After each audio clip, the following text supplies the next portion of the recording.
মাখো মাখো প্রেম করার খুব শখ ছিল আমার জীবনে, একটা করছিলামও, তারপরে এমন কষ্ট পাইছি, তারপরে মাখো মাখো প্রেম করার শখ চলে গেছে। আমার খুবই ট্রমাটিক মানে লাভ লাইফ, বাট আমি একটা খুব কঠিন প্রেম করছিলাম, ওইটাতে মাতামাতি ছিল। তখন একটু বেশি বাচ্চা ছিলাম। প্রথম প্রেমের চিঠি পেয়েছো কবে? ছোটবেলায় 4-5 থাকতে।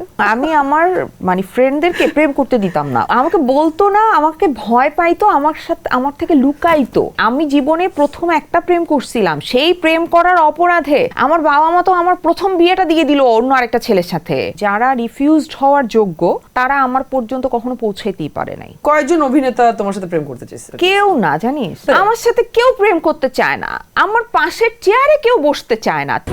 স্ট্রবেরি সুপার ডটেড ও ক্লাসিক ভ্যারিয়েন্টে সেন্সেশন জাগুক শিহরণ। তুমি সিঙ্গেল নাকি প্রেম করতেছো এখন? প্রেম করতেছো। হ্যাঁ। মানে প্রেমটা কেমন প্রেম? মানে খুবই রোমান্টিক পুতু পুতু মাখো মাখো প্রেম, নাকি একটা ম্যাচিওর একটা সোলফুল প্রেম? মাখো মাখো প্রেম করার খুব শখ ছিল আমার জীবনে, একটা করছিলামও, তারপরে এমন কষ্ট পাইছি, তারপরে মাখো মাখো প্রেম করার শখ চলে গেছে। আর এখন যে প্রেমটা করতেছো, এই প্রেমটা কি প্রেম? এটা কি সোলফুল প্রেম? তুমি কি ওইটা ফিল করো সারাদিন কথা না বলার পরও ওই রিঅ্যাসিওরেন্স? না, এরকম আসলে ওই স্যাটেলিটি এরকম ফিল করা, এরকম ফিলিং এর জন্য তোর একটা বয়স থাকে, একটা বয়সের পর এসব ফিলিং আর কাজ করে বলে আমার মনে হয় না। সো আমার আসলে এমনিতেও আমার খুবই ট্রমাটিক মানে লাভ লাইফ। সো ওই লাভ লাইফের পর মানে খুব একটা প্রেম নিয়ে মাতামাতি নাই, বাট আমি একটা খুব কঠিন প্রেম করছিলাম, ওইটাতে মাতামাতি ছিল, ওইটাতে অনেক ইমোশন ছিল। বাট কিন্তু তুমি বলতে চাচ্ছ এখন যে প্রেমটা করছো এটাতে ইমোশনালি তুমি অত বেশি অ্যাটাচড না? এত না মানে তখন একটু বেশি বাচ্চা ছিলাম আমার মনে হয়। তুমি এখন একটা ম্যাচিওর প্রেম করছো? এটা হ্যাঁ, একটু ম্যাচিওর। হ্যাঁ। প্রথম প্রেমের চিঠি পেয়েছো কবে? কত বছর বয়সে বা কোন ক্লাসে? ছোটবেলায় 4-5 থাকতে। 4-5 থাকতে প্রেমের চিঠি পেয়েছো? বাহ।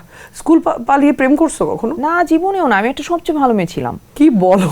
আমার মতো ভদ্র, এবং আমি আমার মানে ফ্রেন্ডদেরকে প্রেম করতে দিতাম না, ওরা আমার ভয়ে আমাকে ওরা অভিশাপ দিত। বলতো না তোমাকে? এবং আমাকে বলতো না, আমাকে ভয় পাইতো, আমার থেকে লুকাইতো। কেন?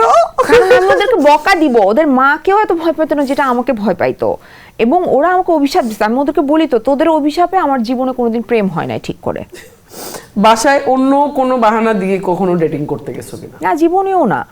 তখনও তুমি মানে আমি তো ডেটই করি নাই, আমি জীবনে প্রথম একটা প্রেম করছিলাম, সেই প্রেম করার অপরাধে আমার বাবা মা তো আমার প্রথম বিয়েটা দিয়ে দিল অন্য আরেকটা ছেলের সাথে জোর করে। মানে বুঝিস না, প্রেম করার অপরাধে অন্য ছেলের সাথে বিয়ে দিয়ে দিল। ড্যাম। তো আমার ডেট করার টাইম পাইছি, মানে ধর হয় না যে এটা তো সুযোগ নাই। মানে তুমি রিফিউজ করছো প্রেমে? তোমাকে কেউ ধরো প্রপোজ করছে, তুমি রিফিউজ করছো, এরকম হয়েছে তো? না, যাদেরকে আমার মানে যারা রিফিউজড হওয়ার যোগ্য তারা আমার পর্যন্ত কখনো পৌঁছাইতেই পারে নাই। ওকে। তার মানে তুমি বলছো এখনো পর্যন্ত তুমি কাউকে রিফিউজ করো না। ওকে। কয়েকজন অভিনেতা তোমার সাথে প্রেম করতে চেয়েছে? এটা একটা ইন্টারেস্টিং করছে। অ্যাক্টর কারা প্রেম করতে? কেউ না, জানিস, কোন অ্যাক্টর প্রেম করতে চায় না? কেউ না। কোন অ্যাক্টর প্রেম করতে চায় না তোমার সাথে? আমার সাথে কেউ প্রেম করতে চায় না, আমার পাশের চেয়ারে কেউ বসতে চায় না। তুই জানিস, ধর একটা প্রোগ্রামে গেছি, শোন, একটা প্রোগ্রামে গেছি, সবাই সব চেয়ারে বসতেছে, ভাই আমার পাশের চেয়ারটা খালি আছে, এসে বস। নো, কেউ এসে বসবে না, আমি ডেকে এনে, ভাই এখানে বসেন বা বসো, এখানে বসো, তারপরে বসবে। সবাই আমাকে ভয় পায়। খুব স্যাড এটা লাইফটা। স্যাড লাইফ, অবশ্যই এটা স্যাড লাইফ, খুবই স্যাড।